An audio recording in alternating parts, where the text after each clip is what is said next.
जय श्री कृष्णा, जय श्री राधे। अर्चना के कृष्ण गुणगान चैनल पर आपका स्वागत है। अब मैं आपको दुर्गा सप्तशती का तीसरा अध्याय सेनापतियों सहित महिषासुर का वध सुना रही हूँ। जगदम्बा के श्री अंगों की कांति उदय काल के सहस्रों सूर्य के समान है। वे लाल रंग की रेशमी साड़ी पहने हुए हैं। उनके गले में मुंडमाला शोभा पा रही है।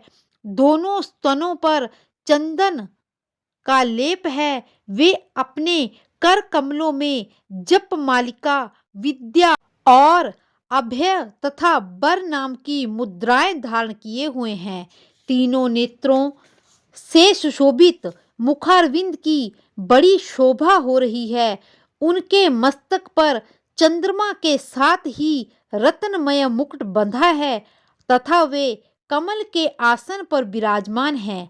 ऐसी देवी को मैं भक्ति पूर्वक प्रणाम करती हूँ।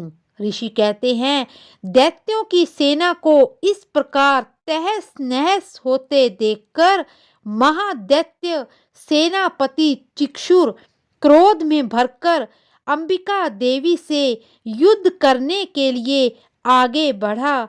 वह असुर रणभूमि में देवी के ऊपर इस प्रकार बाणों की वर्षा करने लगा जैसे बादल मेरुगिरी के शिखर पर पानी की धार बरसा रहा हो। तब देवी ने अपने बाणों से उसके बाण समूह को अनायास ही काटकर उसके घोड़ों और सारथी को भी मार डाला। साथ ही उसके धनुष तथा अत्यंत ऊंची ध्वजा को भी तत्काल ही काट गिराया। धनुष कट जाने पर उसके अंगों को अपने बाणों से बींध डाला। धनुष, रथ, घोड़े और सारथी के नष्ट हो जाने पर वह असुर ढाल और तलवार लेकर देवी की ओर दौड़ा। उसने तीखी धार वाली तलवार से सिंह के मस्तक पर चोट करके देवी की बाईं भुजा में बड़े वेग से प्रहार किया। राजन, देवी की बाह पर पहुंचते ही वह तलवार टूट गई। फिर तो क्रोध से लाल आंखें करके उस राक्षस ने शूल हाथ में ले लिया और उसे उस महादैत्य ने महाकाली भद्रकाली के ऊपर चलाया। वह शूल आकाश से गिरते हुए सूर्यमंडल की भांति अपने तेज से प्रज्वलित हो उठा। उस शूल को अपनी ओर आते देख देवी ने भी शूल का प्रहार किया। उससे राक्षस के शूल के सैकड़ों टुकड़े हो गए। साथ ही महादैत्य चिक्षुर की भी धज्जियां उड़ गई। वह भी प्राणों से हाथ धो बैठा। महिषासुर के सेनापति उस महापराक्रमी चिक्षुर के मारे जाने पर देवताओं को पीड़ा देने वाला चामर हाथी पर चढ़कर आया। उसने भी देवी के ऊपर शक्ति का प्रहार किया, किंतु जगदम्बा ने उसे अपने हुंकार से ही आहत करके तत्काल पृथ्वी पर गिरा दिया। शक्ति टूट कर गिरी हुई देखकर चामर को बड़ा क्रोध आया। अब उसने शूल चलाया, किंतु देवी ने उसे भी अपने बाणों से नष्ट कर डाला। इतने में ही देवी का सिंह उछलकर हाथी के मस्तक पर चढ़ बैठा और उस दैत्य के साथ खूब जोर लगाकर बाहु युद्ध करने लगा। वे दोनों लड़ते लड़ते हाथी से पृथ्वी पर आ गए और अत्यंत क्रोध में भरकर एक दूसरे पर बड़े भयंकर प्रहार करते हुए लड़ने लगे।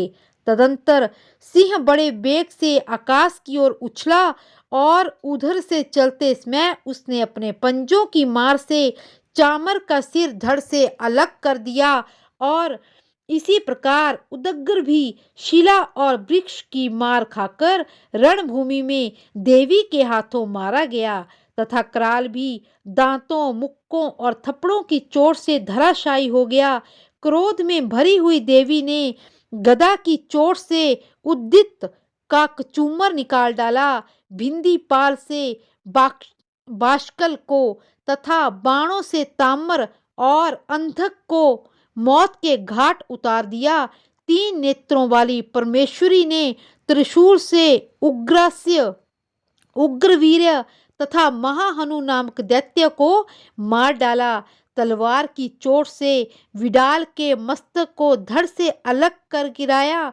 दुर्धर और दुर्मुख इन दोनों को भी अपने बाणों से यमलोक भेज दिया। इस प्रकार अपनी सेना का संहार होते देखकर महिषासुर ने भैंसे का रूप धारण कर देवी के गणों को त्रास देना आरंभ कर दिया। किन्हीं को थुथुन से मारकर, किन्हीं के ऊपर खुरों का प्रहार करके और किन्हीं किन्हीं को पूंछ की चोट पहुंचाकर, कुछ को सिंगों से विदीर्ण करके, कुछ गणों को वेग से, किन्हीं को सिंहनाद से, कुछ को चक्कर देकर और कितने को निश्वास वायु के झोंके से धराशायी कर दिया। इस प्रकार गणों की सेना को गिराकर वह असुर महादेवी के सिंह को मारने के लिए झपटा। इससे जगदम्बा को बड़ा क्रोध हुआ। उधर महापराक्रमी महिषासुर भी क्रोध से भरकर धरती को खुरों से खोदने लगा और उसने अपने सींगों से ऊंचे ऊंचे पर्वतों को उठाकर फेंकने और गरजने लगा। उसके वेग से चक्कर देने के कारण पृथ्वी क्षुब्ध होकर फटने लगी। उसकी पूंछ से टकराकर समुद्र सब ओर से धरती में डूबने लगा।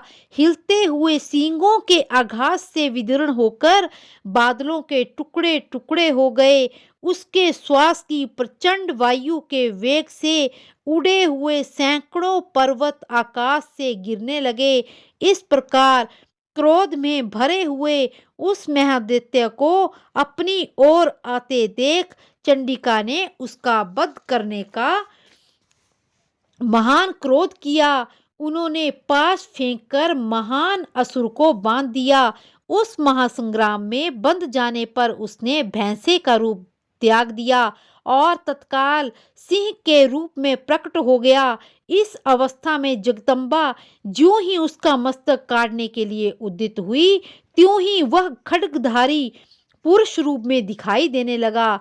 तब देवी ने तुरंत ही बाणों की वर्षा करके ढाल और तलवार के साथ उस पुरुष को भी बींध डाला।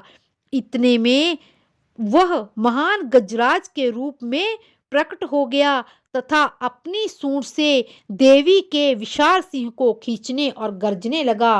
खींचते समय देवी ने तलवार से उसकी सूंड काट डाली। तब उस महादैत्य ने पुनः भैंसे का शरीर धारण कर लिया और पहले की भांति चराचर प्राणियों सहित तीनों लोकों को व्याकुल करने लगा। तब क्रोध में भरी हुई जगमाता चंडिका बारंबार उन्मत्त मधु का पान करते हुए लाल आंखें करके हंसने लगी। उधर बल और पराक्रम के मध्य से उन्मत्त हुआ राक्षस गरजने लगा और अपने सींगों से चंडी के ऊपर पर्वतों को फेंकने लगा। उस समय देवी अपने वाणों के समूह से उसके फेंके हुए पर्वतों को चूर करती हुई बोली। बोलते समय उनका मुख मधु के मध्य से लाल हो रहा था, वाणी लड़खड़ा रही थी। देवी ने कहा, ओ मूढ़, मैं जब तक मधु पीती हूँ तब तक तू क्षण भर के लिए खूब गर्ज ले। मेरे हाथ से यही तेरी मृत्यु हो जाने पर अब शीघ्र ही देवता भी गर्जना करेंगे। ऋषि कहते हैं, यूं कहकर देवी उछली और उस महादैत्य के ऊपर चढ़ गई। फिर अपने पैर से उसे दबाकर उन्होंने शूल से उसके कंठ में आघात किया। उसके पैर से दबा होने के कारण भी महिषासुर अपने मुख से अभी आधे शरीर से ही बाहर निकलने पाया था कि देवी ने अपने प्रभाव से उसे रोक दिया। आधा निकला हुआ शरीर भी वह महादैत्य से युद्ध करने लगा। तब देवी ने बहुत बड़ी तलवार से उसका मस्तक काट गिराया। फिर तो हाहाकार करते हुई दैत्यों की सारी सेना भाग गई। संपूर्ण देवता अत्यंत प्रसन्न हो गए। देवताओं ने दिव्य महर्षियों के साथ दुर्गा का सत्वन किया। गंधर्व राज गाने लगे, अप्सराएं नृत्य करने लगी और इसी प्रकार मार्कंडेय पुराण में सार्वणिक कथा के अंतर्गत देवी महात्म्य में महिषासुर वध नामक तीसरा अध्याय संपूर्ण हुआ। इसी तरह दुर्गा सप्तशती के सारे अध्याय सुनने के लिए मेरे चैनल को लाइक, शेयर और सब्सक्राइब करें और कमेंट बॉक्स में जय माता दी अवश्य लिखें। जय श्री कृष्णा, जय श्री राधे।